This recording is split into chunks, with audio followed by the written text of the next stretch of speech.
Hello students, welcome to my channel. I am Rashmi, your maths teacher. तो इस video में हम सॉल्व कर रहे हैं सैम्पल क्वेश्चन पेपर जो कि बेसिक के लिए है। तो इस 2021 का सैम्पल पेपर सोल्व कर रहे हैं। तो स्टैंडर्ड का सेक्शन ए में अपलोड कर चुकी हूँ। अब हम यहाँ पे देख रहे हैं बेसिक का सेक्शन ए। तो यहाँ पे फर्स्ट सेक्शन ए के 2 पार्ट है। फर्स्ट पार्ट के अंदर जो सेक्शन ए के फर्स्ट पार्ट के अंदर आपको यहाँ पे 16 क्वेश्चन मिलेंगे। सेक्शन 2 में आपको यहाँ पे 4 क्वेश्चन मिलेंगे। तो पहले 16 क्वेश्चन हम सॉल्व करते हैं। Express 156 as a product of primes. तो हमें इसको क्या करना है, प्राइम्स के प्रोडक्ट में इसको लिखना है। तो बहुत सिंपल क्वेश्चन है।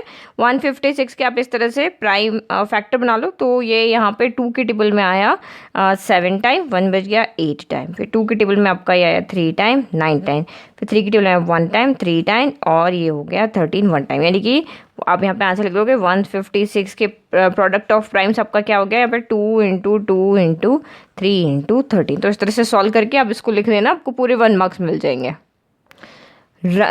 Second question, write a quadratic polynomial sum of whose zeros is 2 and product is -8। तो यहाँ पे हमारे क्वाड्रेटिक पॉलिनोमियल लिखने की हमें फॉर्मूला बताया, x square minus x alpha plus beta plus alpha beta. ये हमारी इक्वेशन लिखने का तरीका होता है। तो अल्फा प्लस बीटा की जगह 2 रख दो, अल्फा बीटा की जगह -8 रख लेंगे। तो यहाँ पे पी एक्स इक्वल टू क्या हो जाएगा, x square minus alpha plus beta की जगह हमने 2 रखा तो -2x हो जाएगा, और अल्फा इंटू बीटा की जगह -8 रखा तो प्लस माइनस माइनस का 8 हो जाएगा। तो ये हमारा यहाँ पे आंसर हो जाएगा। फिर given that HCF of 96 404 is 4 and find the LCM of 96 and 404। तो 2 नंबर है, उन 2 नंबर ये ब्रैकेट में लिखे हुए हैं, उनका HCF हमें गिवन है, हमें LCM फाइंड करना है। तो हमें एक फॉर्मूला पता है कि LCM इंटू HCF क्या होता है, प्रोडक्ट ऑफ नंबर्स। तो इनको A इंटू B कर देते हैं। अब इसमें से हमें दोनों नंबर पता है और उसका HCF पता है। तो दोनों नंबर हमारे यहाँ पे कौन से हैं, 96 एंड 404। तो ये हो गया हमारा 96 इंटू 404, और LCM तो हमें फाइंड करना है। HCF हमारा यहाँ पे क्या है, 4 है। ये HCF है, तो हमें LCM चाहिए। तो LCM की जगह हम 4 को उधर लेके चले जाए। तो 96 इंटू 404 डिवाइडेड बाई 4, 4 से कैंसिल हो गया 101 टाइम। तो ये आपका आंसर आ जाएगा 9696 हो जाएगा। तो ये हमारा LCM ऑफ 96 404 इज दिस।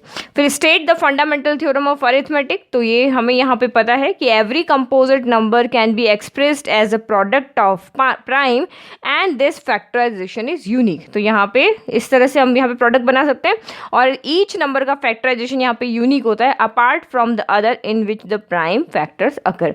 तो ये आंसर आपको किस तरह से लिखने हैं, ये आप यहाँ पे देखो, इस तरह से आपको वहाँ पे सिस्टमेटिक आंसर्स को लिखना है। ये आपका फर्स्ट का हो गया, फिर ये सेकंड का हो गया। तो given sum of zeros product of zeros करके और क्वाड्रेटिक इक्वेशन को हम इस तरह से करके फॉर्मूला आपको जरूर लिखना है। 1 मार्क का क्वेश्चन है, फिर भी आपको अच्छे से इसको अटेंड करना है। फिर ये इस तरह से हमने यहाँ पे थर्ड वाला HCF LCM वाला question, we know that HCF into LCM करके फॉर्मूला लिखना है। यहाँ पर भी जहाँ भी फॉर्मूला यूज आ रहा है, चाहे 1 मार्क का क्वेश्चन हो, कुछ भी हो, आपको फॉर्मूला लिख के उसको प्रॉपर सॉल्व करके आंसर बताना है। और ये हमारी फंडामेंटल थ्योरम हो गई। यहाँ पे ये जो हमारा state the fundamental theorem of arithmetic, तो इस तरह से हमें यहाँ पे थ्योरम लिख के बता देनी है। नाउ नेक्स्ट देखते हैं question 4। On comparing the ratio of the coefficient, find out whether the pair of equation this x minus 2y equal to 0 and 3x plus 4y minus 20 equal to 0 is consistent or inconsistent। तो आपको यहाँ पे पता होना चाहिए कि equation कब consistent होती है, इक्वेशन कब कंसिस्टेंट नहीं होती। तो दोनों इनकंसिस्टेंट तो एक ही कंडीशन में होती है, जब दोनों लाइंस क्या हो जाती है, पैरेलल हो जाती है। और कंसिस्टेंट क्या होगी, जब वो एक दूसरे पर कॉन्साइड कर ले, या तो वो ओवरलैप कर जाए, एक ही लाइन के दोनों इक्वेशन इसी पे आ जाए, या फिर वो इंटरसेक्ट कर जाए। तो वो हम किससे चेक करते हैं, A1/A2 B1/B2 C1/C2 से चेक करते हैं हम यहाँ पे। तो आपको यहाँ पर भी ऐसे ही करना है। इस इक्वेशन से आप A1 A2 A1 B1 C1 लिख लो, इसे आप यहाँ पे A2 B2 C2 लिख लो, फिर A1/A2 B1/B2 C1/C2 कैलकुलेट करके आप रिलेशन देख लो कि इसका रिलेशन आ रहा है, इसका आ रहा है, या इसका रिलेशन आ रहा है। तो अगर ये रिलेशन इन दोनों कंडीशन का आ रहा है तो इसका मतलब वो कंसिस्टेंट है, और पैरेलल का रिलेशन आ रहा है तो इसका मतलब वो अनकंसिस्टेंट है। तो आप यहाँ पे देखो, ये हमने गिवन इक्वेशन लिख लिया। फर्स्ट इक्वेशन से A1 B1 C1 लिखा। A1 कितना, x का कोफिशिएंट 1, y का कोफिशिएंट -2, c कांस्टेंट टर्म नहीं है तो c1 0 हो गया। फिर सेकंड इक्वेशन से हमने a2 फिर आपका b2 और c2 -20 हो गया। फिर मैंने a1/a2 कैलकुलेट किया 1/3, b1/b2 कैलकुलेट किया तो -2 के टेबल में 2 आया 1 टाइम, 4 आया 2 टाइम, और c1/c2 0/-20, 0 में किसी से भी डिवाइड करो 0 आ जाता है। तो आप यहाँ पे क्या देख रहे हो कि यहाँ हमारा a1/a2 b1/b2 के इक्वल नहीं आ रहा है, ये 1/3 है, ये -1/2 है। तो ये कंडीशन किसकी होती है? इंटरसेक्टिंग लाइन की, कि a1/a2 is not equal to b1/b2। तो ये कंडीशन हमारी होती है इंटरसेक्टिंग लाइन की, और इंटरसेक्टिंग लाइन के अंदर हमें सॉल्यूशन मिलता है, तो इसीलिए ये यहाँ पे क्या आ जाएगा, ये लाइंस आपकी क्या होगी? कंसिस्टेंट। जो सॉल्यूशन होगा इस इक्वेशन का वो क्या? कंसिस्टेंट। तो लिखते हैं so the lines are intersecting and the pair of equations are consistent. Okay, अगर वो पैरेलल इक्वेशन की कंडीशन होती तो हम इनकंसिस्टेंट लिखते हैं। ठीक है, तो इस तरह से आपको यहाँ पे सॉल्व करके बता देना है। फिर नेक्स्ट आपका क्वेश्चन नंबर 5 यहाँ पे देखो, if a and b are coprime numbers then find the HCF of AB। तो आप बहुत से बच्चे पूछते हैं को प्राइम नंबर्स क्या होते हैं, तो प्राइम नंबर्स क्या होते हैं, जैसे मैंने यहाँ पे लिख लिया आपका 2, तो ये प्राइम नंबर्स वो होते हैं जो सिर्फ 2 नंबर की टेबल में आते हैं, या तो वो अब खुद की टेबल में आएंगे या 1 की टेबल में आएंगे। जैसे मैंने यहाँ पे 3 लिख दिया, तो 3 भी यहाँ पे या तो 3 की टेबल में आएगा या 1 की टेबल में आएगा। अब मैं अगर 2 और 3 की साथ में बात कर दें, को प्राइम, ये तो होंगे प्राइम नंबर, और को प्राइम नंबर्स ये वर्ड देखो आपका प्लूरल है, तो इसमें आपको किसी 2 नंबर को कंपेयर करना है। जैसे मैंने 2 और 3 को कंपेयर कर लिया, तो 2 एंड 3 ये क्या है? हमारे को प्राइम नंबर्स है, क्योंकि ये दोनों सिर्फ 1 की टेबल में आते हैं। तो वो 2 नंबर पेयरिंग में अगर आप ले रहे हो, तो जो सिर्फ एक ही नंबर की टेबल में आते हैं वो आपके को प्राइम नंबर्स होते हैं। तो 2 3 ले लिया मैंने, ये आपका क्या है? को प्राइम नंबर है। 3 4 हो गया। तो इस तरह से जो भी नंबर सिर्फ एक ही नंबर की टेबल में आते हैं, जिनका सिर्फ एक ही कॉमन फैक्टर होता है, वो आपके नंबर्स बन जाते हैं को प्राइम नंबर्स। अब को प्राइम नंबर का यहाँ पे HCF क्या होगा? तो को प्राइम नंबर का HCF हमेशा क्या होगा? यहाँ पे 1 होगा। ओके, LCM अगर फाइंड करना तो इन दोनों का प्रोडक्ट होगा, और HCF यहाँ पे क्या होगा? तो 1 होगा, क्योंकि अगर मैं 2 को लिखती हूँ तो ये 2 × 1 होगा, 3 को लिखती हूँ तो मैं 3 × 1 होगा। तो वही नंबर जो दोनों में आते कॉमन होते, वही हमारा HCF होता है। तो HCF यहाँ पे आंसर कितना हो जाएगा? आपका 1 आ जाएगा। तो ये यहाँ पे लिख दिया, if a and b are coprime numbers then HCF of AB is 1 हो गया। ओके, नाउ नेक्स्ट आप यहाँ पे देखो, find the area of sector of circle with radius 6 centimetre if angle of the sector is 60 degree. तो ये हमने यहाँ पे सर्कल बना लिया, ये हमें एरिया ऑफ सेक्टर फाइंड करना, तो एक सेक्टर बना ले, ये हमने सेक्टर बना लिया, OAOB बना दिया। ये एंगल आपका यहाँ पे हो गया 60 डिग्री, ये रेडियस हो गई 6, ये रेडियस हो गई 6। तो डायरेक्ट क्वेश्चन है, ये तो सबसे सिंपल क्वेश्चन। अगर आपने चैप्टर किया है तो हम सेक्टर का फॉर्मूला लगा के इसको सॉल्व कर सकते हैं। तो एरिया ऑफ सेक्टर हो जाएगा आपका θ/360 डिग्री इंटू πr² हो गया। ना वैल्यू पुट कर लो, 60/360, पाई की जगह हमें कहा है आप 22/7 पुट करो, और r² यानी कि 6 × 6 हो गया। तो अब इसको सॉल्व कर लो, 60 से 360 6 टाइम, ये इससे यहाँ पे कैंसिल हो गया। अब बचा कितना आपका 22 × 6/2, तो ये हो गया 132/7। तो ये हो गया आपका यहाँ पे 7 1 टाइम हो गया। फिर आपका यहाँ पे बच गया 6, तो ये 18.86 सेंटीमीटर स्क्वायर हो जाएगा। ओके, तो ये इस तरह से आपको क्वेश्चन करना है। नाउ नेक्स्ट आप यहाँ पे देखो, तो इस तरह से आपको पूरा यहाँ पे आंसर फिगर बना के, जहाँ भी पॉसिबल फिगर बन रहा है आपको फिगर जरूर ड्रॉ करना है। तो हमने यहाँ पे फिगर बना लिया और इस तरह से सोल्यूशन यहाँ पे राइट कर दिया। Now next, a horse tied to a pole with 28 metre long rope, find the perimeter of the field where the horse can graze. तो लेट कि हमने हॉर्स को यहाँ पे टाई कर दिया है और ये 28 मीटर उसकी रोप है। ओके, अब वो कहाँ तक ग्रेज कर सकता है, यानी घास खा सकता है। तो वो अब इस रेडियस से लेकर के जितना भी आपका सर्कल बन रहा है उतने एरिया को वो कवर कर सकता है। तो ये पूरा, यानी कि अब इसने क्या पूछा, a tied horse to a pole with 28 metre long, find the perimeter of the field. इस फील्ड का आपको यहाँ पे एरिया नहीं फाइंड करना है, इस फील्ड का आपको यहाँ पे क्या करना है, पेरीमीटर फाइंड करना है। क्योंकि यहाँ पे कोई छोटा पार्ट हमें नहीं दिया हुआ है कि हम इतने से एरिया में वो खा सकता है, नहीं, हमें तो यहाँ का है कि आपने उसको बांध रखा है, वो कितना एरिया कवर कर सकता है, तो वो पूरा सर्कल बना सकता है। अब इस सर्कल का पेरीमीटर हमें फाइंड करना है, तो सर्कल के पेरीमीटर का फॉर्मूला हो जाएगा 2πr। तो 2πr के अंदर r की जगह 28 रखेंगे, पाई की जगह 22/7 रखेंगे, और इसको हम सॉल्व कर लेंगे इस तरह से। तो horse can graze in the field which is a circle of radius. तो हमने ये इसको यहाँ पे पूरा एक सर्कल बना देना है इस तरह से, और ये 28 मीटर लिख दिया। सेंटीमीटर था तो सेंटीमीटर लिख दिया। नाउ 2 पाई आर, आर की जगह 28 रख लिया, इसको 7 से कैंसिल हो गया 4 टाइम, 18 22 176 सेंटीमीटर हो गया। नाउ नेक्स्ट आप यहाँ पे देखो फिर से again, in the given figure DE is parallel to BC, हमें ये साइड इस साइड के पैरेलल दी हुई है, एंड एंगल ADE 70, ADE यानी ये वाला एंगल आपका 70 है, BAC यानी एंगल A आपका यहाँ पे 50 डिग्री है, देन एंगल BC है, हमें ये वाला एंगल यहाँ पे फाइंड करके बताना है। तो अगर आप इस पूरे ट्राइंगल ABC को देखते हो तो हमें सिर्फ एक एंगल पता है 50 डिग्री, और कोई एंगल हमें यहाँ नहीं पता कि हम इसमें एंगल सम प्रॉपर्टी लगा के C फाइंड कर लें। अगर एंगल B भी पता होता तो हम एंगल सम प्रॉपर्टी लगा के और यहाँ पे फाइंड कर सकते हैं। तो देखो इस क्वेश्चन को सॉल्व करने के दो तरीके हैं, या तो आप यहाँ पे क्या कर लो कि ये जो छोटा वाला ट्राइंगल आपको दिख रहा है ना, ये वाला देखो, ये वाला ADE, ये वाला जो ट्राइंगल है इसके अंदर ये वाला एंगल आप यहाँ पे फाइंड कर लो, ये वाला है। यहाँ तो हम एंगल सम प्रॉपर्टी लगा सकते हैं, 70 + 50 तो ये हो गया आपका 120, तो 180 में से 120 गया तो ये आपका हो गया 60 डिग्री। या फिर आप यहाँ पे क्या करूँ, जितना एंगल D है उतना ही एंगल B होगा। क्यों होगा, क्योंकि आपको क्वेश्चन में क्या कहा है, DE कहा है पैरेलल BC के, तो एंगल सिंस आप यहाँ पे क्या लिख सकते हो, since DE is parallel to BC तो this implies angle D equal to, यानी एंगल ADE जो है वो आपका एंगल B के इक्वल हो जाएगा, यानी हो गया 70 डिग्री।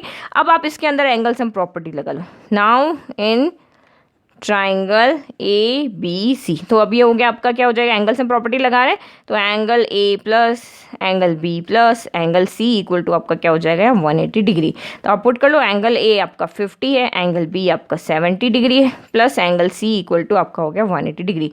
तो 70 + 50 हो गया 120, तो एंगल C कितना हो जाएगा 180 डिग्री माइनस 120 डिग्री, यानी कि एंगल C आपका यहाँ पे हो गया 60 डिग्री। तो हमने यहाँ से किया तब भी 60 आ रहा है, और जब मैंने इस ट्राइंगल को सॉल्व किया 60 आ रहा है, तो ये लाइन इस लाइन के पैरेलल है तो करस्पॉन्डिंग एंगल्स इक्वल होते हैं, तो ये 60 है तो ये भी 60 हो जाएगा। और ये यहाँ पे DE पैरेलल BC, तो angle D equal to angle B क्यों हुआ, क्योंकि ये भी क्या है यहाँ पे करस्पॉन्डिंग एंगल्स है। तो हम दो तरीके से इस क्वेश्चन को कर सकते हैं, या तो इस ट्राइंगल में एंगल सम प्रॉपर्टी लगा लें, या पहले इन दोनों एंगल को इक्वल करके बाद में बड़े वाले में लगा। तो एक तरीका तो हमारा ये वाला हो गया जो मैंने यहाँ पे सॉल्व किया है बड़े वाले ट्राइंगल से, और एक मेथड आपका ये हो गया मेरा। तो यहाँ पे मैंने क्या किया है, पहले एंगल E फाइंड किया है, ये एंगल मैंने फाइंड किया, ये आपका यहाँ पे सम करके 60 डिग्री आ रहा है।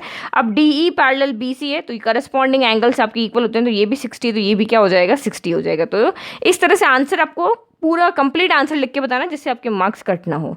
तो रीज़न जहाँ भी है वहाँ लिखना है, फिगर जहाँ भी दिया हुआ है तब भी ड्रॉ करना है, नहीं दिया हुआ है बन रहा है फिर भी आपको यहाँ पे ड्रॉ करना है। नाउ नेक्स्ट आप यहाँ पे देखो, इसका सेकंड पार्ट है ऑप्शन वाला, इन the given figure AD is 2 centimetre, ये है आपका 2 सेंटीमीटर, BD इज 3 सेंटीमीटर, ये आपका 3 सेंटीमीटर हो गया, AE इज 3.5 सेंटीमीटर, और ये AC पूरा है यहाँ पे 7 सेंटीमीटर। तो ये पूरा 7 है तो 7 - 3.5 ये EC हो जाएगा, तो ये भी आपका 3.5 हो जाएगा, क्योंकि 3.5 + 3.5 आपका 7 होता है। इस DE पैरेलल टू BC, तो ये पूछ रहा है क्या DE पैरेलल होगा BC के। तो हमने यहाँ पे BPT थ्योरम पढ़ा था कि अगर DE BC के पैरेलल होता है तो ये दोनों रेशो यहाँ पे इक्वल होते हैं। और कन्वर्स ऑफ BPT में क्या पढ़ा था कि if AD/DB equal to AE/EC होगा, अगर ये रेशो इक्वल आता है देन आपका यहाँ पे क्या हो जाएगा, DE पैरेलल हो जाएगा BC के। तो आपको ये रेशियो कैलकुलेट करना है, तो ये 2/3 हो गया और ये 3.5/3.5 हो गया। तो इसको कैलकुलेट करके देखो यहाँ पे, तो ये देखो AD/DB 2/3 हो गया, AE/EC 3.5/3.5, तो 3.5 के टेबल 3.5 आता है 1 टाइम। तो अब आप यहाँ पे क्या लिखोगे, क्योंकि हमारा 2.3 इस 1 के इक्वल नहीं है, अगर ये इक्वल होता तो ये साइड इस साइड के पैरेलल हो जाती, बट ये यहाँ पे इक्वल नहीं है, तो बाय कन्वर्स ऑफ BPT से, तो AD/DB is not equal to AE/EC, तो ये DE पैरेलल BC के नहीं है। तो ये हमने किससे लिखा, बाय कन्वर्स ऑफ, तो ये यहाँ पे लिख रहा है, ये मैंने रीजन तो यहाँ पे लिख दिया, अब वापस लिखने की जरूरत नहीं है। तो इफ अगर AD/DB इक्वल टू AE/EC होगा देन DE पैरेलल BC होगा by converse of BPT theorem से। तो ये नहीं इक्वल आ रहा है तो DE पैरेलल BC के नहीं है। ओके, नाउ नेक्स्ट देखते हैं question.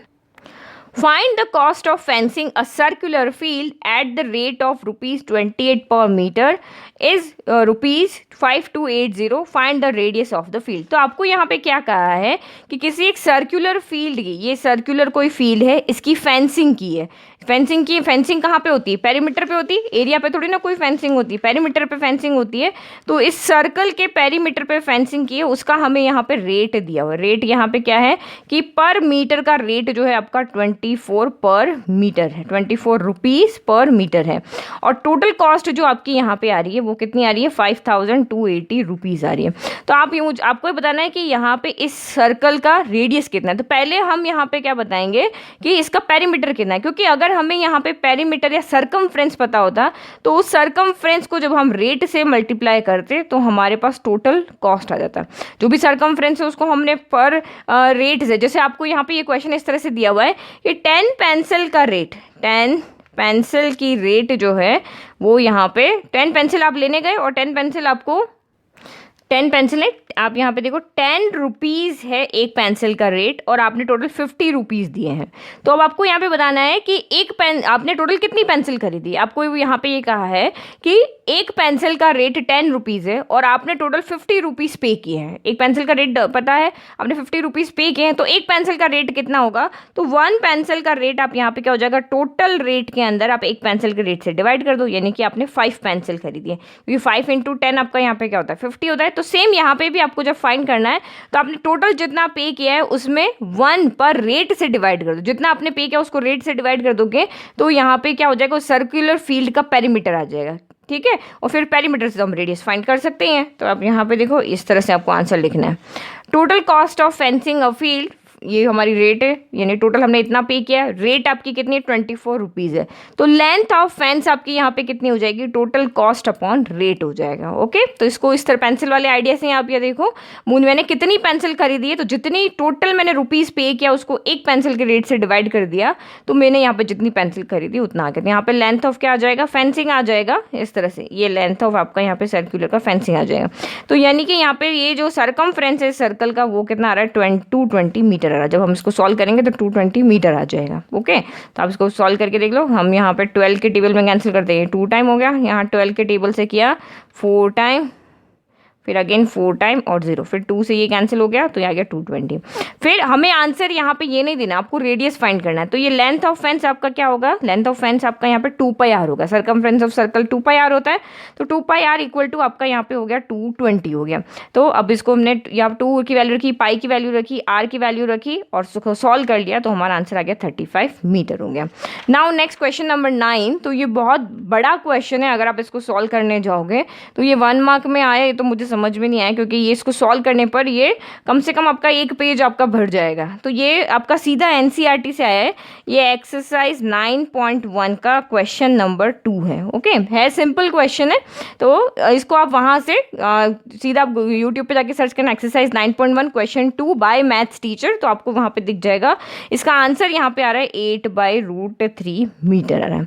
If the perimeter and the area of a circle are numerically equal then find the radius of the circle. तो आपको यहाँ पे क्या है, पेरीमीटर जो है, perimeter and area of circle are equal. तो पेरीमीटर क्या होता है सर्कल का 2πr होता है एंड एरिया क्या होता है πr² होता है। अब इसको आप सॉल्व कर लो, तो ये यहाँ पे मैंने सॉल्व कर लिया। यहाँ पे क्या कर दिया, पाई से पाई कैंसिल हो गया, आर से ये आर कैंसिल हो गया, तो r = 2 आ गया। सो रेडियस आपका यहाँ पे कितना आ गया, 2 यूनिट आ गया।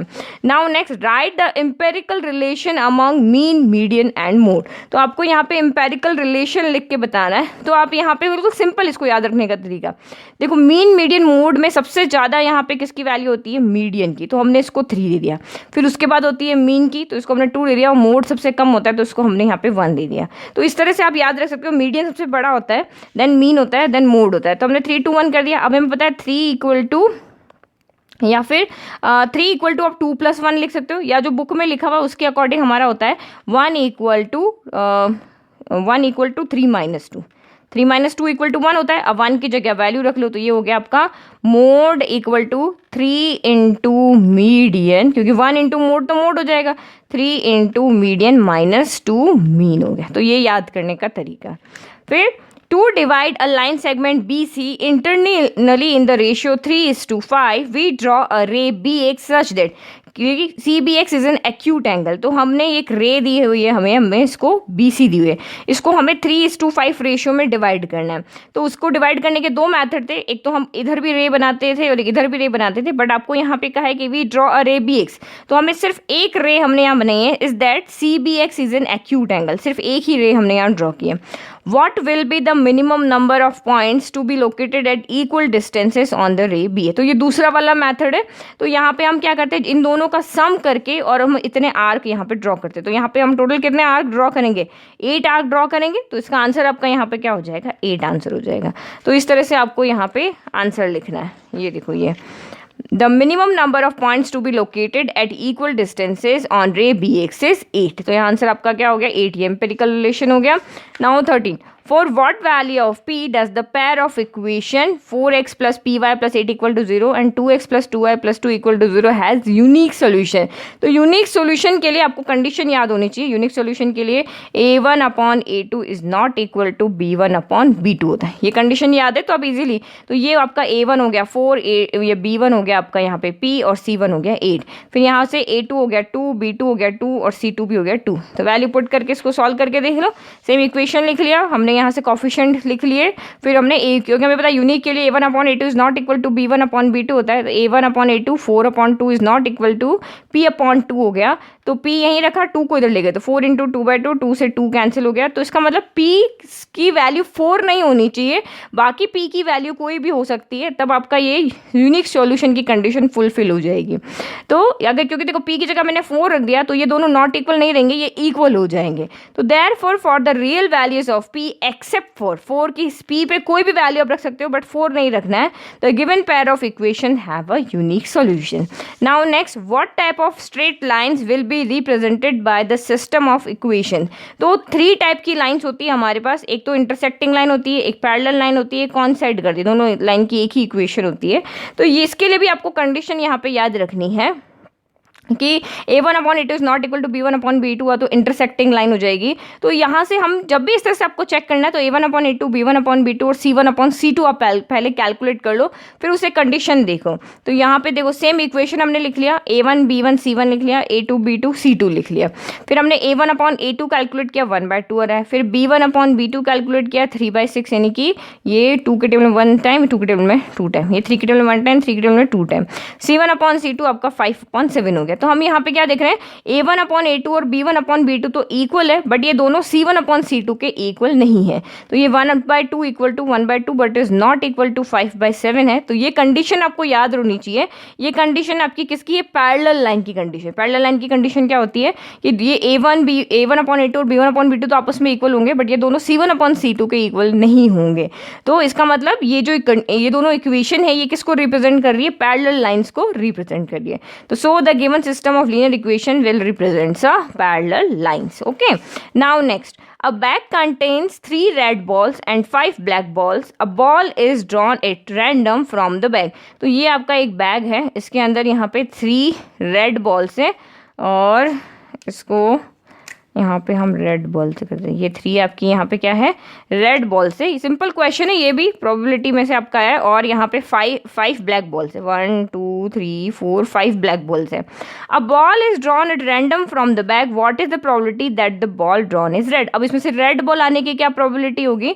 तो प्रोबेबिलिटी आपकी यहाँ पे होगी, इस बैग के अंदर टोटल कितनी बॉल है, तो 1 2 3 4 5 6 7 8 बॉल्स है। तो ये आपका हो गया टोटल पॉसिबल आउटकम्स। ठीक है, फिर इसमें से रेड बॉल कहाँ से निकलेगी, या तो ये आ सकती है, ये आ सकती है, ये आ सकती है। तो फेवरेबल कितनी हो गई, 3 हो गई।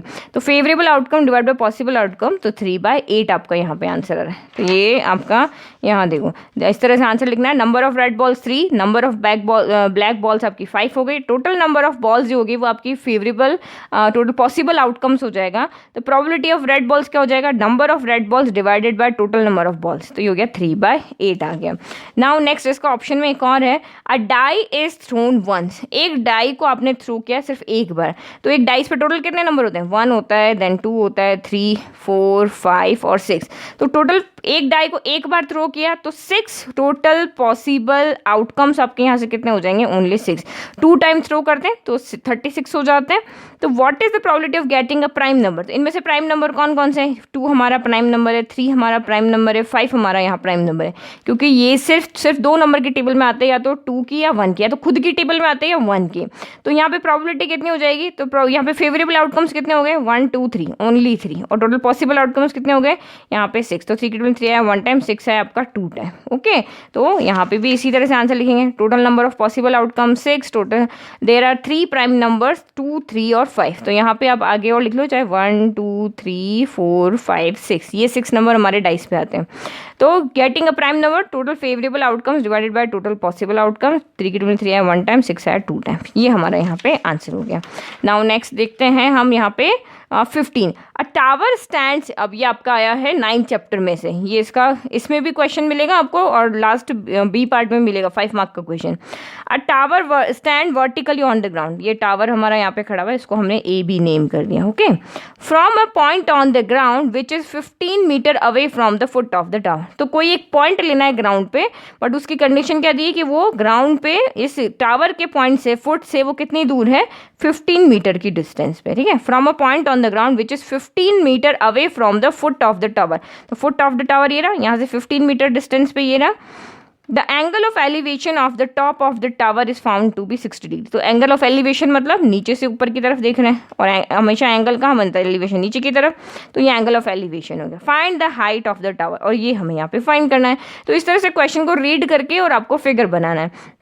तो बेस हमें गिवन है और परपेंडिकुलर हमें फाइंड करना है। तो हमें पता है tan थीटा क्या होता है, परपेंडिकुलर अपॉन बेस होता है।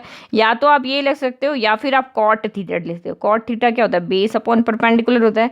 तो ये आप लेके या ये आप लेके और इसको यहाँ पे सॉल्व कर सकते हो। तो ये मैंने यहाँ पे लिख लिया, फिगर आपने बना लिया। Here A B is tower, tan theta p upon B हो गया, ये tan 60 डिग्री हो गया। नाउ tan 60 इक्वल टू क्या हो गया, परपेंडिकुलर अपॉन बेस हो गया। tan 60 आपका यहाँ पे क्या होता है, √3 होता है। ए बी की जगह h रख लिया, बी सी की जगह 15 रख लिया, सॉल्व किया तो 15√3 मीटर हो गया। यानी कि हाइट ऑफ द टावर कितना हो गया, 15√3 हो गया। अगर √3 की वैल्यू गिवन है तो पुट करो, अदरवाइज ये हमारा फाइनल सोल्यूशन है। नाउ 16 क्वेश्चन, यानी सेक्शन ए के फर्स्ट टाइप का last question. Probability of the event A plus probability of the event not, यानी कि नॉट ई, यानी कि किसी भी इवेंट के होने की और नहीं होने की कंडीशन को अगर आप ऐड कर दो तो वो कितना आएगा, आंसर आता है 1। क्योंकि किसी भी 2 प्रोबेबिलिटी का सम क्या होता है, 1 आता है।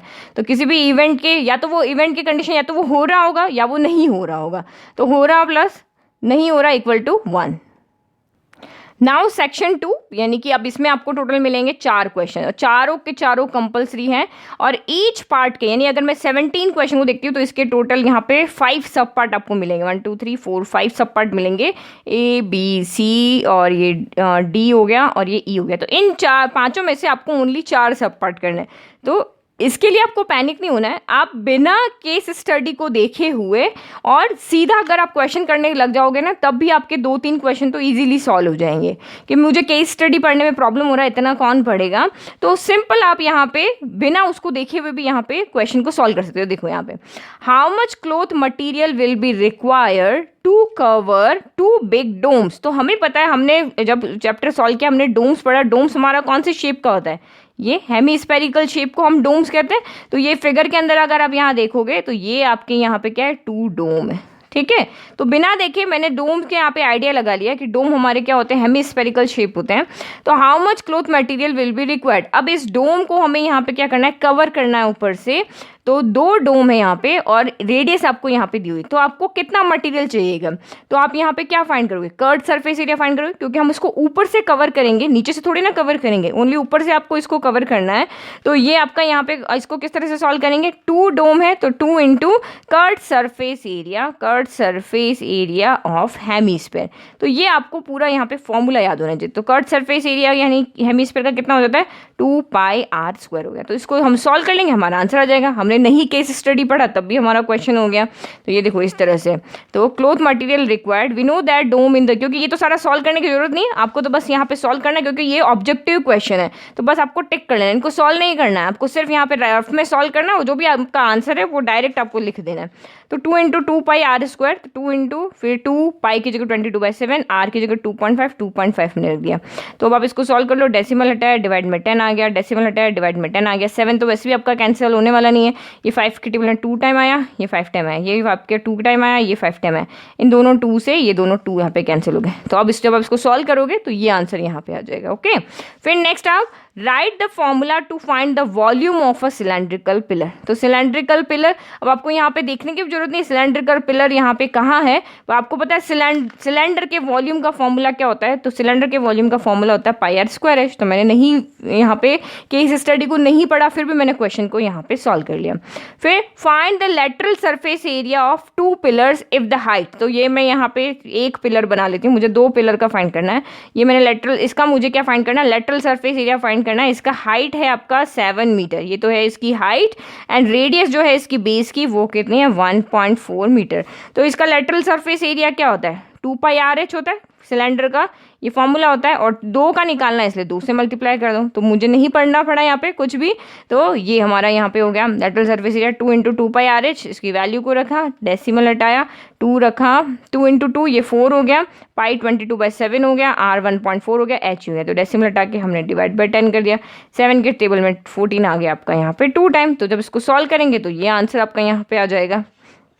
तो सिंपल प्रोडक्ट तो आप कर लोगे 20, इसको 4 इंटू 22 इंटू 2 इंटू 7 आप कर लोगे तो 1232 आएगा, और यहाँ डेसिमल एक नंबर के बाद लग जाएगा क्योंकि नीचे 10 है। तो ये हमने यहाँ पे इसको सॉल्व किया तो हमारा आंसर आ गया यहाँ पे ये वाला। ठीक है, तो यहाँ पे भी कोई फर्क नहीं पड़ा, हमारे 4 क्वेश्चन तो ऐसे ही सॉल्व हो गए, 3 हो गए। अब ये लास्ट वाला, how much is the volume of a hemisphere if the radius of the base is 3.5 metre. तो ये हेमीस्फेयर हमने अभी ड्रॉ किया, ये हेमीस्फेयर हो गया, तो इसका हमें वॉल्यूम फाइंड करना है। अगर इसका बेस रेडियस हमें 3.5 दिया तो हेमीस्फेयर के वॉल्यूम का फॉर्मूला क्या होता है 2/3πr³ होता है। तो इसमें हम वैल्यू पुट कर लें और इसको सॉल्व कर लें, आर की जगह 3.5 रख लेना है। तो ये रहा हमारा आंसर 2/3πr³, 2/3 इंटू 22/7, 3.5 इंटू, तो इसको जब हम सॉल्व करेंगे तो 89.8 थे। तो ये तो आप सॉल्व कर सकते हैं, ये डेसिमल हटाया डिवाइड बाई 10 आ गया, ये डिवाइड बाई 10 आ गया, ये डिवाइड बाई 10 आ गया, ये 7 के टेबल में कैंसिल हो गया 5 टाइम, 5 के टेबल में कैंसिल हो गया 2 टाइम, 2 से ये 2 कैंसिल हो गया। अब यहाँ पे कुछ भी कैंसिल नहीं हो रहा है तो 3, क्योंकि 3 कैंसिल नहीं हो रहा तो अब हम कैंसिल नहीं करेंगे। अब आप इनको क्या कर लो, प्रोडक्ट कर लो, और प्रोडक्ट करके या फिर देखो एक और कैंसिल है 5, ये 5 से कैंसिल हुआ 7 टाइम, और ये क्या 5 से कैंसिल हुआ 2 टाइम, 2 से हम इसको एक बार और कैंसिल करते हैं। ठीक है, 10 को कभी नहीं कैंसिल करना। अब क्योंकि 5 से ये भी तो हो रहा है बट ये नहीं करना, सिंपल हो जाएगा, जितना आया उसको डेसिमल लगा लेंगे। तो 11 इंटू 7 इंटू 35 कर दो, फिर डिवाइड बाय 3 कर दो, एक डेसिमल और लगा लो। ठीक है, तो ये आपका आंसर है 89.83। तो ये आपका आंसर आ गया। तो अभी भी देखो मैंने केस स्टडी नहीं पढ़ा, 4 क्वेश्चन हमारे यहाँ पे हो गए। नाउ लास्ट क्वेश्चन आप देखो यहाँ पे, what is the ratio of sum of the volumes of 2 hemisphere of radius 1 centimetre each to the volume of a sphere of radius 2 centimetre. तो आपको यहाँ पे क्या करना है, sum of the volume of 2 hemisphere, यानी कि कोई भी 2 हेमीस्फेयर है उनके वॉल्यूम का सम करना है। तो और रेडियस आपको 1 सेंटीमीटर दिया है, तो वॉल्यूम कितना होता है हेमीस्फेयर का 2/3πr³ ये होता है। तो ये आप यहाँ पे सॉल्व कर लो, तो ये हो जाएगा 2 इंटू 2/3πr³ होगा, आर की जगह हमें 1 रख लेना है। तो 2 इंटू 2 हम इसको सीधा 4/3π1 का क्यूब कर देते हैं। And the volume of a sphere of radius 2 centimetre. तो यहाँ पे स्पेयर का वॉल्यूम कितना होता है, स्पेयर का वॉल्यूम होता है 4/3πr³, आर यहाँ पे कितना है 2, तो ये 2 क्यूब हो गया। अब इन दोनों का आपको यहाँ पे क्या चाहिए, रेशियो चाहिए, तो इन दोनों को डिवाइड कर लो। तो 4/3 से 4/3 कैंसिल, पाई से पाई कैंसिल हो गया, तो रेशियो आपका क्या हो गया 1/8 हो गया। तो 1:8 आपका आंसर राइट है। तो जिसको रेशियो में ऊपर रखना कहा है ना, हेमीस्फेयर को ऊपर रखना, तो इसी को ऊपर रखना है, क्योंकि आपका 1:8 आंसर है, 8:1 आंसर यहाँ पे नहीं है। तो इस तरह से यहाँ पे आंसर मैंने बता दिया, ये सॉल्व हो गया। नाउ नेक्स्ट अब यहाँ पे देखो, तो इस तरह का क्वेश्चन तो आपने एनसीईआरटी में भी किया हुआ है। क्लास 10 स्टूडेंट, ये हम इसको रीड ही नहीं करते हैं, इसको बिल्कुल हम छोड़ देते हैं। ओके, सिर्फ हम क्वेश्चन देखते हैं और यहाँ देखते हैं। तो यहाँ पे क्या लिखो है, कंसिडरिंग ए एज ओरिजिन, तो ये ए को यहाँ पे क्या लेना है, हमें ओरिजिन लेना है, हमारा ओरिजिन है। तो अब आपका यहाँ पे ये एक्स एक्सिस हो गया, ये आपका वाई एक्सिस हो गया। ठीक है। तो ये यहाँ से ऑरिजिन यानी इसके कोफिशिएंट आपके क्या हो जाएंगे 0। अब यहाँ से हम इस तरफ ये एक्स एक्सिस हो जाएगी और ये आपकी वाई एक्सिस हो जाएगी, इस तरफ तो जा ही नहीं रहा, तो ये हमारी एक्स डैश नहीं है, वाई डैश यहाँ पे नहीं है। Considering A as the origin, origin को ए को आप ऑरिजिन कंसिडर करो। What are the coordinates of A, तो ए के कोऑर्डिनेट्स आपके क्या होंगे, ऑरिजिन के कोऑर्डिनेट क्या होते हैं हमें पता है, ऑरिजिन के कोऑर्डिनेट क्या होते हैं 0 0 होते हैं। तो ये हमारा देखो कितना सिंपल क्वेश्चन है। What are the coordinates of P, तो आपको कहा पी के कोऑर्डिनेट्स क्या होंगे, तो पी पॉइंट आपका यहाँ रहा। तो आप ये यहाँ पे याद रखो एक्स कोऑर्डिनेट फाइंड करने के लिए हम हॉरिजॉन्टल चलते हैं और वाई का कोऑर्डिनेट फाइंड करने के लिए हम वर्टिकली चलते हैं। तो पी पॉइंट तक जाने के लिए पहले हम यहाँ से यहाँ आएंगे, तो 1 2 3 4, तो यहाँ से यहाँ तक हम कितना चले, हॉरिजॉन्टल 4 चले। तो ये पी का कोऑर्डिनेट आपका एक्स का तो हो गया 4। अब देखो यहाँ से यहाँ तक जाने के लिए हम कितना चलेंगे, तो यहाँ तो हमें थोड़ी ना पता चलेगा कितना चलेंगे, हमें तो इस यहाँ से पता चलेगा। तो ये ऑरिजिन है, इसको नहीं काउंट करना, ये 0 है आपका। तो 1 2 3 4 5 6, तो पी पॉइंट तक हम ये वाला डिस्टेंस चले 6 और ये वाला चले हम 4, तो 4, 6 हो गया। तो कितना सिंपल क्वेश्चन है, कोऑर्डिनेट पी के कोऑर्डिनेट हो गए 4, 6। What are the coordinates of R, अब हमें आर के कोऑर्डिनेट देखने हैं, तो हम यहाँ से यहाँ तक नहीं चल सकते, हम ये चलेंगे, हम सिर्फ एक्सिस पे चलेंगे और उसको क्योंकि ये साइड इस साइड के पैरेलल है, तो ये जितना चलें उतना ये हो जाएगा। तो आर के लिए आप कितना चले, तो ये तो सीधा आपकी लाइन यहाँ पे 6 पे आ रही, फिर भी देख लो 1 2 3 4 5 6, तो आर के कोऑर्डिनेट के लिए एक्स कोऑर्डिनेट हो गया आपका यहाँ पे 6। अब यहाँ से यहाँ पे कहाँ चले, यहाँ तक आ रहे हैं, तो काउंट कर लो 1 2 3 4 5, तो ये हम कितना चले 5। तो इसके आर के कोऑर्डिनेट कितने हो गए आपके 6, 5 हो गए। फिर नेक्स्ट आपको यहाँ पे क्या फाइंड करना है, what are the coordinates of D, तो डी कहाँ है, यहाँ पर है।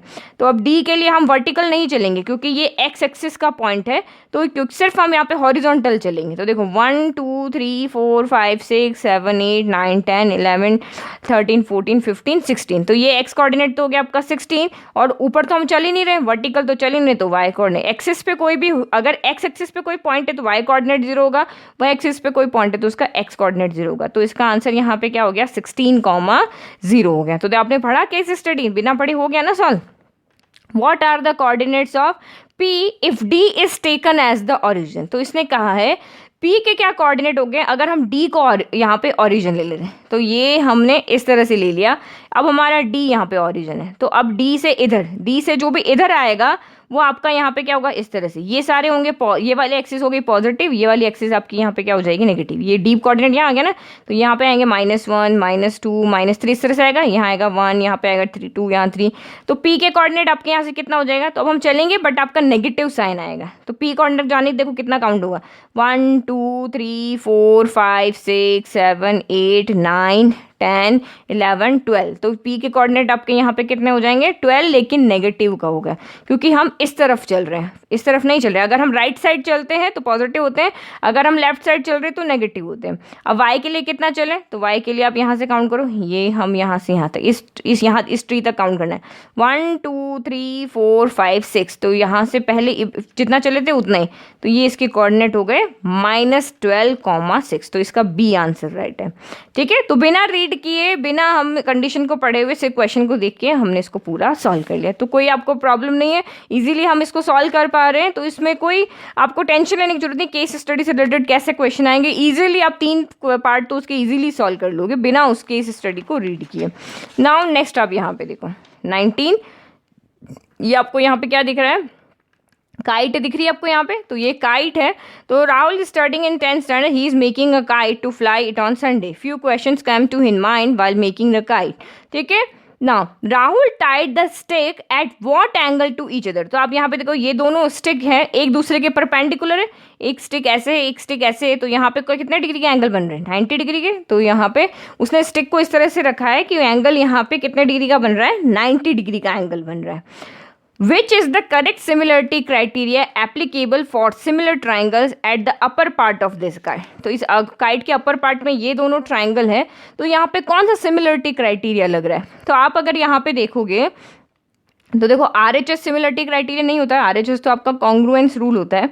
फिर आपका यहाँ पे देखोगे तो साइड साइड एंगल तो वो भी हमारे पास कोई सिमिलरिटी नहीं होती है, ये कोई सिमिलरिटी नहीं होती, साइड साइड एंगल भी कोई सिमिलरिटी नहीं होती है, एंगल एंगल साइड भी हमारे पास कोई सिमिलरिटी नहीं होती। हमारे पास सिमिलरिटी कौन कौन सी होती है, एक तो एंगल एंगल एंगल होती है, एक एंगल एंगल होती है, एक साइड साइड साइड होती है, या फिर एक साइड एंगल साइड होती है। तो यहाँ पे आपकी कौन सी सिमिलरिटी लग रही है, इन जो हमारे पास 4 सिमिलरिटी उसमें से ये वाली यहाँ पे दिख रही है, तो ये हमारी हो गई साइड एंगल साइड हो गई। ओके, वैसे भी आपको काइट पता है ये स्टिक इसकी इक्वल होती है, ये कॉमन हो गई, और बीच में ये 90 डिग्री का एंगल, तो साइड एंगल साइड आपका यहाँ पे हो गया। फिर next, sides of 2 similar triangle are in the ratio 4:9, corresponding median of these angles are in the ratio. तो जो साइड का रेशियो होता है, क्योंकि मैंने आपको आर.डी. शर्मा में से थ्योरम कराई थी और इसी बुक में भी हमारे मीडियन वाले क्वेश्चन है, तो जो साइड का रेशियो होता है वही हमारा यहाँ पे मीडियन का भी रेशियो होता है। तो आंसर आपका यहाँ पे कितना हो गया, 4:9 हो गया। फिर नेक्स्ट क्वेश्चन आपका डायरेक्ट स्टेटमेंट है, if a square of one side is equal to sum of the squares of the other 2 sides then the angle opposite to first side is right angle.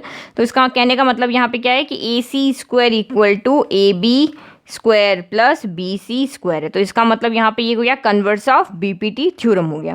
तो ये हमारी कौन सी theorem है, converse of BPT theorem, क्योंकि हमारी converse of Pythagoras theorem. Okay, क्योंकि हमारी पाइथागोरस थ्योरम यहाँ पे क्या है कि if in a right triangle the square of the hypotenuse is equal to the sum of the squares of the other 2 sides. Okay, तो वहाँ ये हमारी पाइथागोरस थ्योरम होती है कि अगर ये कंडीशन फुलफिल हुई तो हमारा यहाँ पे क्या हो जाती है, पाइथागोरस थ्योरम। लेकिन कन्वर्स ऑफ पाइथागोरस थ्योरम में क्या आता है कि अगर किसी ट्राइंगल की एक साइड का स्क्वायर उसके रिमेनिंग 2 साइड के स्क्वायर के सम के इक्वल है, तो उसका angle opposite to first side यानी कि हाइपोटेनस के सामने वाला एंगल आपका कितना होगा, यहाँ पे 90 डिग्री होगा। तो ये चीज हमारी यहाँ पे होती है। तो यही कहा, if a square of one side is equal to the sum of the squares of the other 2 side then the angle opposite to ये first side, angle opposite to first side is equal to is a right angle. तो ये आपका right angle होगा। तो ये हमारी कौन सी थ्योरम है, कन्वर्स ऑफ पाइथागोरस थ्योरम। फिर what is the area of the kite form by 2 perpendicular sticks of length 6 centimetre and 8 centimetre. तो काइट का एरिया आपका क्या होता है, डायगोनल का मल्टीप्लाई होता है। तो ये आपको यहाँ पे क्या है, परपेंडिकुलर स्टिक ऑफ लेंथ, तो ये क्या है इसका, ये यहाँ पे डायगोनल ही हो गया यहाँ पे। तो एक की लेंथ हम यहाँ पे ले लेते हैं, एक 6 का और 8 का ना, तो ये 8 ले लिया और इसका हमने यहाँ पे 6 ले लिया। तो इसके एरिया कितना हो जाएगा इस काइट का, 8 × 6 यानी कि 48 हो गया, 48 सेंटीमीटर स्क्वायर हो गया। नाउ लास्ट क्वेश्चन देखते हैं। तो ये भी बहुत सिंपल था। तो नाउ लास्ट क्वेश्चन जो है आपका है पेयर ऑफ लीनियर इक्वेशन है। ठीक है, ये हम सिर्फ यहाँ पे फिगर को देख लेते हैं। तो ये जो आपको इंट्रोडक्शन जो पढ़ा रहे हैं ना, वो आपको अच्छे से करना है। अगर आपने इंट्रोडक्शन अच्छे से किए तो आप इजीली यहाँ पे क्वेश्चंस को सॉल्व कर पाओगे। Name the shape in which the wire is bent. तो ये शेप आपकी कौन सी है, ये शेप आपकी होती है पैराबोला की। देखो स्पाइरल तो नहीं है, स्पाइरल हमारी इस तरह से होती है, स्पाइरल नहीं। एलिप्स आपकी नहीं है, क्योंकि एलिप्स आपके भी सिलेबस में भी नहीं है। लीनियर भी नहीं है, लीनियर स्ट्रेट लाइन होती है। तो ये आपकी होती है पैराबोला की। जब आपको मैंने चैप्टर पढ़ाया था ना, तो वहाँ पे जब मैंने ग्राफ बनाए थे तो आपको बताया था ये आपके क्वाड्रेटिक इक्वेशन है। ओके, तो ये मैं आपको बता दूं, देखो क्वाड्रेटिक इक्वेशन का हमने कहाँ पढ़ा था। तो ये आप पॉलिनोमियल चैप्टर का जो इंट्रोडक्शन पढ़ाया था, वहाँ पे मैंने आपको क्वाड्रेटिक इक्वेशन का ग्राफ बनाना सिखाया था। तो ये क्वाड्रेटिक इक्वेशन का ग्राफ है, यहाँ पे वैल्यू पुट करते हो। तो क्वाड्रेटिक इक्वेशन के हमें पता है 2 जीरोस होते हैं। तो इस तरह से आप यहाँ पे जब उसमें x की वैल्यू पुट करके वैल्यू फाइंड करते रहते हो और हम सॉल्यूशन यहाँ पे बनाते हैं कि x इक्वल टू ये रखा तो क्या ना आया। तो इस तरह से आपका ग्राफ बनता है। तो या तो वो अपवर्ड होगा, ओपन अपवर्ड होगा, या फिर डाउनवर्ड होगा। तो इसको हम यहाँ पे क्या कहते हैं, पैराबोला कहते हैं। तो ये आपका इंट्रोडक्शन आपने अच्छे से किया है, तो आपको ईच टर्म यहाँ पे समझ में आए, क्योंकि ये जो क्वेश्चन है आपका ये स्टैंडर्ड वाले पेपर में भी था और यही सेम आपका बेसिक वाले पेपर में भी। तो इस शेप को हम यहाँ पे क्या कहते हैं, पैराबोला कहते हैं। और ये एक्सिस को जहाँ पर भी कट करता है वो उसके क्या होते हैं, जीरोस होते हैं। तो ये समझ में आ गया। तो नेम द शेप, तो ये आपका आंसर हो गया पैराबोला। तो how many zeros are there for the polynomial. तो यहाँ पे आप देखो ये एक्स एक्सिस को कहाँ पे कट कर रहा है, एक यहाँ पे कट कर रहा है, एक यहाँ पे कट कर रहा है। तो ये पॉइंट आपका कौन सा है, -1 है, और ये पॉइंट कौन सा आपका 3 है। तो यानी कि इसके जीरोस कौन हो जाएंगे, -1 और 3, यानी कि 2 पॉइंट पे कट कर रहा है तो 2 जीरोस होंगे, 1 पे कट कर रहा है तो 1 होंगे, टच कर रहा है तब भी 1 होंगे। तो यहाँ पे इसके कितने जीरोस हो गए, 2 जीरोस हो गए। The zeros of the polynomial are, तो जीरोस कौन कौन से, एक तो -1 पे कट कर रहा है, 3 पे कट कर रहा है, तो -1, 3, इसके ये 2 जीरोस यहाँ पे हो गए। फिर नेक्स्ट आपका यहाँ पे what will be the expression of the polynomial. तो जीरोस को हम यहाँ पे क्या लिखते हैं, अल्फा और बीटा लिखते हैं। अल्फा -1 हो गया और बीटा आपका यहाँ पे हो गया 3 हो गया। तो जब हमें 2 जीरोस पता है तो हम इक्वेशन लिख सकते हैं x square minus x alpha plus beta plus alpha beta, यही हमारी इक्वेशन बनाने का है। तो ये हो गया एक्स स्क्वायर माइनस एक्स, तो अल्फा प्लस बीटा आपका यहाँ से कितना आ जाएगा -1 + 3, तो प्लस माइनस माइनस 3 में से 1 गया तो 2 बचा और पॉजिटिव आएगा अल्फा इंटू बीटा, तो -1 इंटू 3, तो ये हो गया -3 इंटू 1 हो गया 3। तो वैल्यू पुट कर लो, अल्फा प्लस बीटा की जगह हम रख रहे हैं 2 प्लस अल्फा बीटा की जगह रख रहे हैं 3, तो ये इक्वेशन आपकी हो गई x square minus plus minus 2 into x हो गया 2x प्लस माइनस माइनस 3 हो गया 3, तो x square minus 2x minus 3, ये हमारी इक्वेशन हो गई। ओके, फिर what is the value of the polynomial if x equal to -1, तो x इक्वल टू -1 तो इसका जीरोस है, और जीरोस की वैल्यू को जब हम इक्वेशन में पुट करते हैं तो आंसर यहाँ पे क्या आता है 0 होता है, p ऑफ x क्या हो जाता है 0 हो जाता है। नहीं समझ में आ रहा है तो आप यहाँ पे पुट करके देखो, हमने कहा, मैंने आपको जब चैप्टर पढ़ाया तो बताया था ना कि जीरोस उस इक्वेशन को सेटिस्फाई करते हैं, यानी कि इस ग्राफ की जो भी इक्वेशन है उसके अंदर अगर आप इन जीरोस की वैल्यू को पुट करोगे तो p of x equal to आपका 0 आएगा। तो देखो इक्वेशन आपकी क्या है, px equal to X square minus 2x minus 3 है।